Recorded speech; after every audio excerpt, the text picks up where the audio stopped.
All right, so this is the second problem set for Chapter 4, focusing on systems of equations. So in 4-62, you were asked to write a system of equations given that the number of pizza slices, P equals number of pizza slices, is 20 less than twice the number of burritos.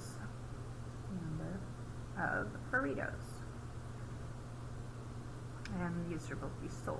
Number of burritos sold.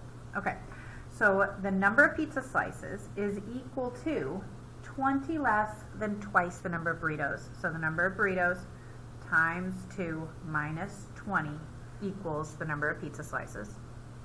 And they also tell us that pizza sells for $2.50 a slice and burritos for $3. The cafeteria collected a total, so 358 is the total of pizza, each pizza slice times $2.50 plus each burrito times $3. So that's our system. So that's part A. And then part B is to solve this system. Since it is already solved for P, in my mind that means that it's going to be easiest to do substitution. So I'm going to substitute in for P the 2B minus 20. So 358 equals 2B minus 20 times 250 plus 3B. So I'm going to distribute the 250. 250 times 2 is 5B, and then that would be minus 50 plus 3B equals 358. Then I'll combine like terms and I'll add 50 to both sides. So 408 equals 8B. I divide by 8, and that gives me 51. So there were 51 burritos, and we know that the number of pizza slices sold is 20 less than 2 times that amount. So I do 51 times 2 minus 20. 102 minus 20 equals 82 pizza slices.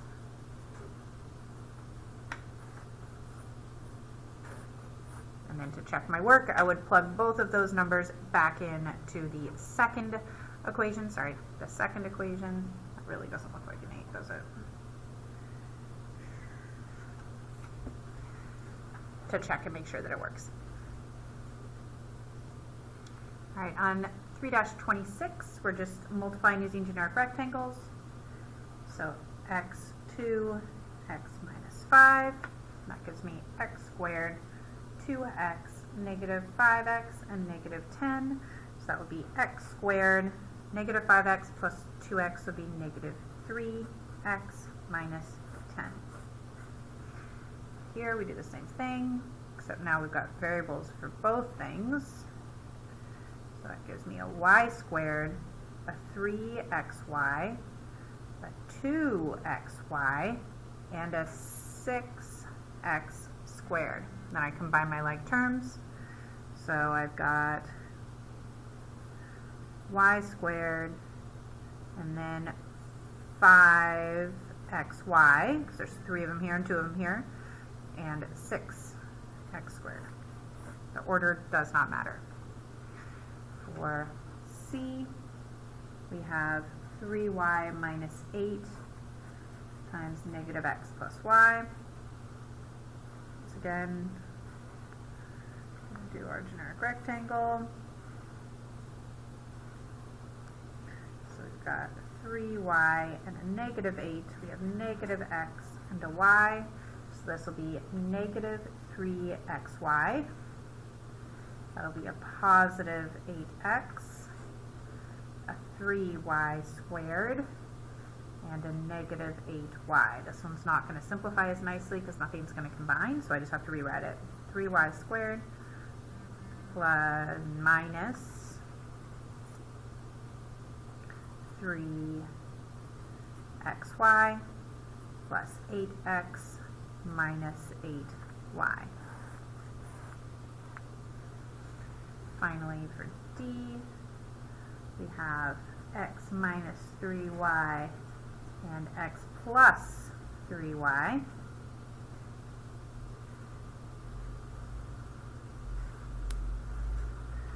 So here,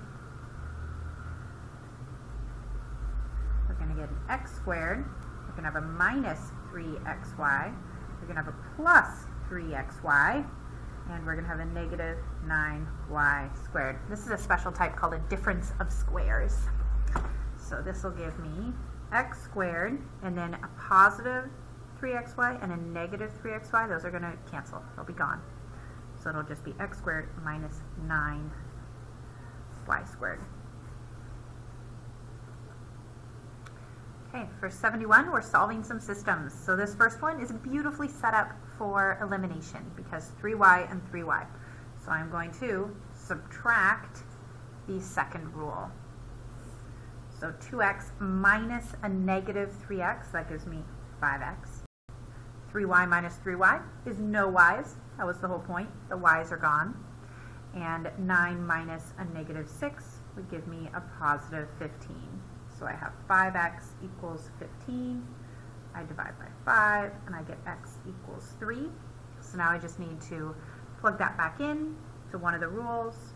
So I'll use the top one. 2 times 3 plus 3y equals 9.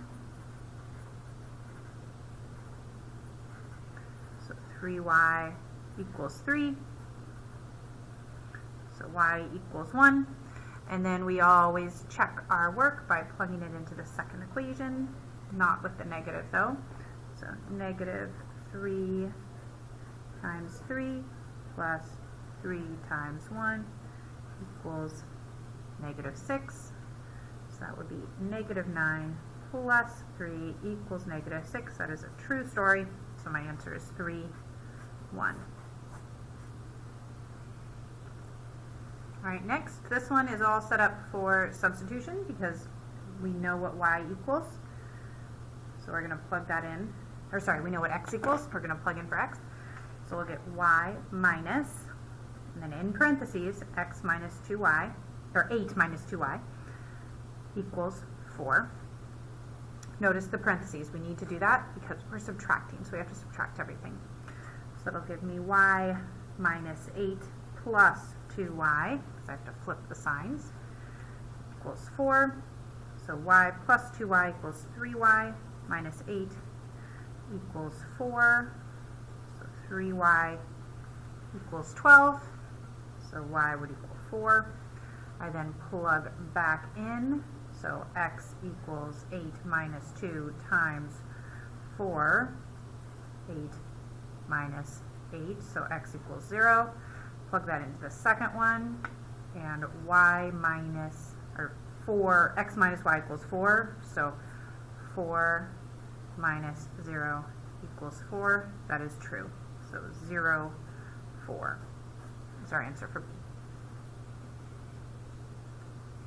All right, third one is also set up for substitution, specifically equal values, right? That specific method of substitution. So I'm going to replace this in there. Negative 1/2 x plus 7 equals x minus 8. Go ahead and add 1/2 x to both sides. And I'll add 8 to both sides. So that gives me 15 equals 1.5x. I will divide by 1.5. And that gives me 10. So then I plug that back in, so y equals 10 minus 8, so y equals 2, and I check. 2 equals negative 1/2 of 10 plus 7, so 2 equals negative 5 plus 7, that is true. So 10, 2. Then on D, all right, and so D is one of the ones that's going to be, it's going to take multiple steps no matter which way we do it. To me, it looks like it wouldn't be too bad to do this using elimination because 5 and 10, I can just multiply the bottom one by 2. And I'm actually going to multiply it by negative 2 so that I can add them instead of having to subtract. I find that I make fewer mistakes when I do it that way. So it'll be negative 14x minus 10y equals positive 6. And then 9x plus 10y equals 14. Just rewriting that top equation so that I can more easily see what I'm doing. And I'll add them together. Negative 14 plus 9 will give me negative 5x. The y's are gone. And that equals 20. Divide by negative 5. And x equals negative 4. Plug that back into one of the original equations. And I'll do 9x plus 10 times negative 4 equals 14. 9x minus 40 equals 14. I'll add 40. So 9x equals 54. So x equals 6. Plug that into the other one. So 7 times 6 plus 5 times negative 4 equals negative 3.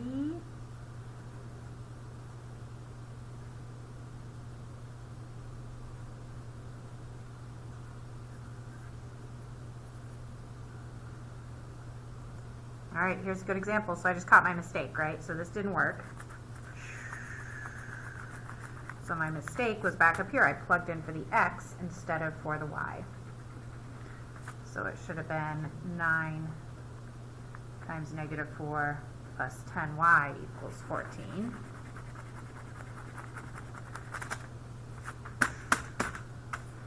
So that would give me negative 36 plus 10y equals 14. So 10y equals 50. So y equals 5. Now I'll check it again, make sure this time. So 7 times negative 4 plus 5 times 5 equals negative 3. So that gave me negative 28 plus 25 equals negative 3. That is true. So negative 4, 5. Be my answer for the last one. All right, for 73, we are solving for x. This is an absolute value, so negative 2 times the absolute value of what will give you negative 8. Now you might just be able to think like, oh, that must be 4 or negative 4, right? Or we could do the solving steps by dividing by negative 2, getting the absolute value of x equals 4, and then splitting it into 2, so saying therefore x must equal 4 or negative 4. For B, make sure you've got both those answers. Absolute value of x minus 33.2 equals 4.7. So this one, there's nothing outside the absolute value, so we can split it right off the bat. So x minus 3.2 equals 4.7, or x minus 3.2 equals negative 4.7, and then I solve both.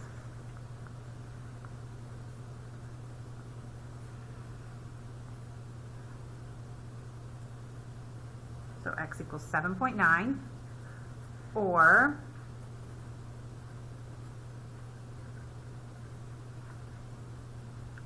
negative 1.5.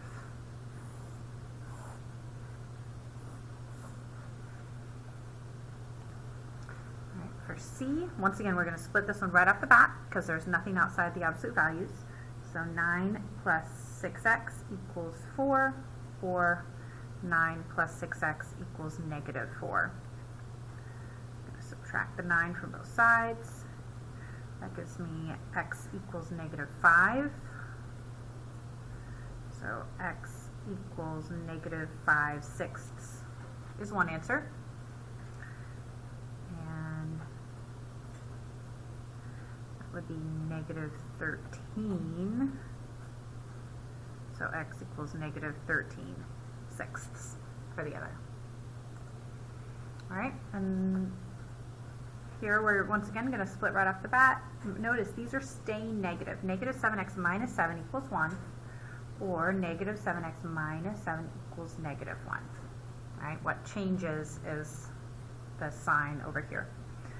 So I'm going to add 7, negative 7x equals 8. So x equals negative 8/7, or plus 7, plus 7. This one will become a 6. X equals negative 6/7. All right, and on 4-67, we are solving in terms of variables, so we're going to solve in terms of b. So I need to get b alone, so I'm going to subtract mx. So y minus mx equals b. Next, same rule, but this time we're solving for x. So I'll subtract the b away. Y minus b equals mx, and then I'll divide by m. So x equals y minus b divided by m. For c, we have I equals PRT. We're going to solve for t. So that means dividing by PR. So I divided by PR equals t. You can do them both at the same time. And then d, a equals p plus PRT. Once again, solving for t. I need to get this t alone, so I'm going to start by subtracting the p. And then I'm going to divide by PR. So t equals a minus p divided by PR. Whew, long one.